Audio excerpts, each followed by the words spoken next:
భయముతో కూడిన భక్తితో కూడిన పాట ఎలా ఉంటుందంటే, భయముతో భక్తితో వచ్చే పాట హృదయాంతరంగంలో నుంచి వస్తుంది. కన్నీరును కారకపోయినా ప్రతి మాట హృదయానికి తాకినప్పుడు కనుల మీద ఒక పొర తిరుగుతుంది అటు ఇటు. ఏం పొర అది? కన్నీటి పొర. అర్థమవుతుందా? భయానికి భక్తికి తేడా కనిపిస్తుందా? ఇక్కడ భక్తి ఉంది కానీ ఏం లేదు, మనకి భయం లేదు.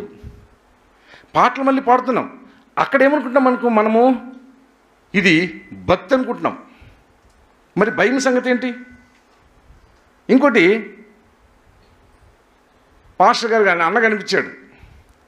అన్న కనిపిస్తే ఎలా ఉంటుంది? లేక సహోదరుడు కనిపించాడు, లేక ఏ పాస్టర్ అమ్మ కనిపించింది, లేక ఎవడు కనిపించి ఎలా ఉంటుంది? ప్రైజ్ ది లార్డ్ అని ఏం కనిపిస్తాం? భక్తిని కనిపిస్తాం. అంటే